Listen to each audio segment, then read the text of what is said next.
आया वसंत आया वसंत, आया वसंत आया वसंत, छाई जग में शोभा अनंत। छाई जग में शोभा अनंत, आया वसंत आया वसंत, आया वसंत आया वसंत, सरसों खेतों में उठी फूल। सरसों खेतों में उठी फूल, बौरे आमों में उठी झूल। बोरे आमों में उठी झूल, बेलों में फूले नए फूल। बेलों में फूले नए फूल, पल में पतझड़ का हुआ अंत। पल में पतझड़ का हुआ अंत, आया वसंत आया वसंत। आया वसंत आया वसंत।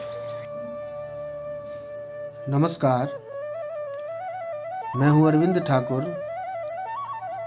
और आज हम लोग पढ़ने जा रहे हैं एक बहुत ही सुंदर सी कविता जिसका नाम है आया वसंत। इस कविता में सोहनलाल द्विवेदी जी ने बसंत आने पर क्या क्या होता है उसका चित्रण किया है, मनोरम दृश्य उपस्थित करने का प्रयास किया है। आपको बहुत ही अच्छा लगने जा रहा है। मुझे पूरा भरोसा है कि जब आप पढ़ेंगे इस कविता को मेरे साथ तो मेरी तरह आप भी झूम उठेंगे। आइए कविता को पढ़ते हैं। मैं आगे आगे बोलूँगा, आप पीछे पीछे दोहराइएगा और पंक्ति के अर्थों पर भी हम लोग विचार करेंगे।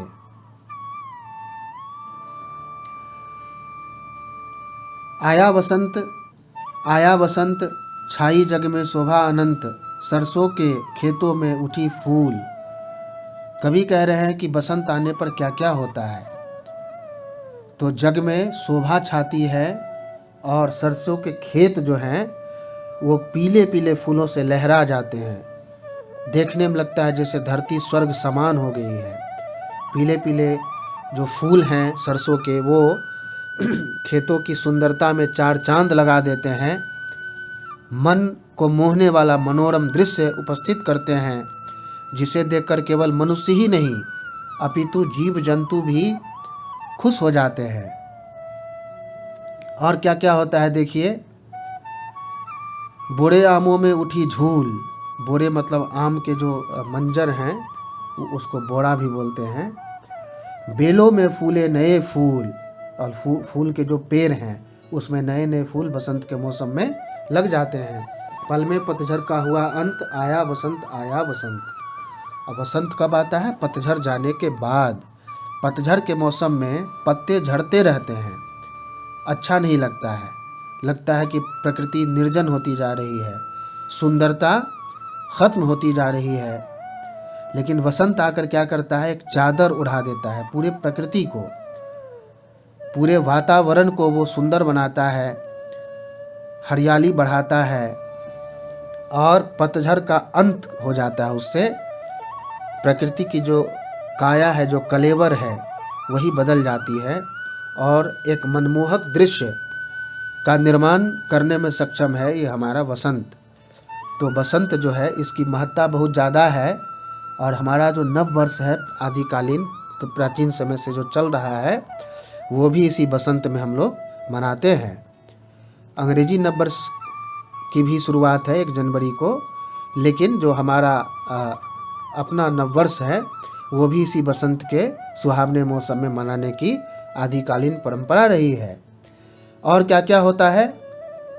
लेकर सुगंध बह रही पवन, लेकर सुगंध बह रही पवन, हरियाली छाई है वन वन, हरियाली छाई है वन वन, सुंदर लगता है घर आंगन, सुंदर लगता है घर आंगन, है आज मधुर सब दिक दिगंत। है आज मधुर सब दिक दिगंत, आया वसंत आया वसंत। आया वसंत आया वसंत, लेकर सुगंध बह रही पवन, हरियाली छाई है वन वन, सुंदर लगता है घर आंगन, है आज मधुर सब दिग दिगंत। आया वसंत आया बसंत। पवन मतलब हवा। हवा क्या कर रही है? तो बह रही है मीठी खुशबू के साथ। मीठी सुगंध के साथ बह रही है।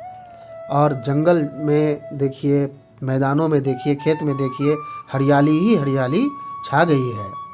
घर आंगन भी सुंदर लग रहा है। बसंत के मौसम में न ज़्यादा गर्मी होती है, न ज़्यादा ठंडा होता है, वातावरण भी अच्छा रहता है। तो दिक दिगंत जो है वो भी आज मधुर लग रहा है, सुंदर लग रहा है। दिक दिगंत मतलब सभी दिशाएं, चारों दिशाएं, 10 दिशाएं। तो ये सब जो है वो सुंदर लग रहे हैं। यानी वसंत के मौसम की जो सुंदरता है वो इस तरह की सुंदरता है जो देव निर्मित है, प्रकृति निर्मित है, इसीलिए उसका कुछ अंत नहीं है। जहाँ देखिए, जिसे देखिए वो खुश है, वो आनंदित है, वो प्रसन्न है, क्योंकि ये नैसर्गिक सुंदरता है, ये प्राकृतिक सुंदरता है। और वातावरण या मौसम भी इसके लिए अनुकूल हो जाता है।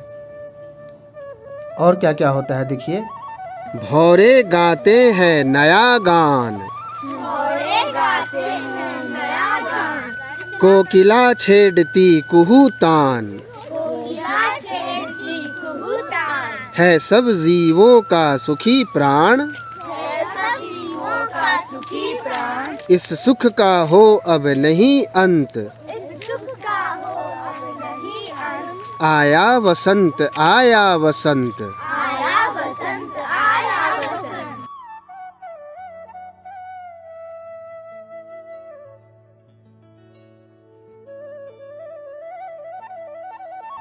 भौरे गाते हैं नया गान, कोकिला छेड़ती कुहू तान, है सब जीवों का सुखी प्राण, इस सुख का हो अब नहीं अंत, आया वसंत आया वसंत। जो भौरे हैं वो गाना गा रहे हैं खुश होकर, और कोयल जो है वो तान छेड़ रही है, मतलब कू कू के स्वर में मीठा मीठा गा रही है, जिसको सुनकर सभी जीव खुश हो रहे हैं, प्रसन्न हो रहे हैं। और सबके मन में एक ही कल्पना है कि ये जो सुख है इसका अंत नहीं हो, हम लोग हमेशा इसी तरह प्रसन्न रहें, इसी तरह से कोयल मीठा मीठा गाती रहे और इस माधुर्य का हम रसपान करते रहें, इस सुंदरता का हम लाभ लेते रहें। प्रकृति इसी तरह की खुशनुमा चादर को ओढ़े रहे, क्योंकि कोयल के गाने से सभी सुखी अनुभव कर रहे हैं, सबको बहुत अच्छा लग रहा है, सब मोहित हो गए हैं, ऐसा मोहित हो गए हैं कि कल्पना कर रहे हैं कि हमेशा ऐसा ही रहे। कभी कभी जब कोई चीज़ आपको अच्छी लग जाती है तो आप सोचते हैं कि ओह और हो, इसका समापन ना हो, यही मेरे पास हो। कभी जन्मदिन में तोहफा मिल जाए तो लगता है कि आज का दिन ही ख़त्म ना हो, बहुत लंबा चले, और तोहफा मिले और मित्र आए। तो उसी तरह से वसंत ने ऐसा जादू कर दिया है कि लोग चाह रहे हैं कि इसका समापन ही न हो, ये हम लोग के साथ रहे। तो सोहन लाल द्विवेदी जी के इस प्रयास को आप सराहेंगे। मैंने इसे वीडियो चित्रांकित किया है, मेरा प्रयास भी सराहनीय होगा ये विश्वास है। और प्रश्न जो है पाठ संबंधित उसको लिंक बनाकर साथ में डाल दिया गया है, आप चाहें तो उसे वहाँ से प्राप्त कर सकते हैं। अगले वीडियो में जल्दी मुलाकात होगी, तब तक के लिए नमस्कार। अगर आपने हमारे YouTube चैनल को अब तक सब्सक्राइब नहीं किया है तो आपको यहाँ सब्सक्राइब बटन दिख रहा है, इस पर आप क्लिक कीजिए और हमें सब्सक्राइब कर लीजिए। और साथ ही साथ इसके सामने एक नोटिफिकेशन बेल आ रहा है, इसे भी आप इनेबल कर दीजिए ताकि आपको तुरंत नोटिफिकेशन मिले जब भी हम कोई नई वीडियो अपलोड करें।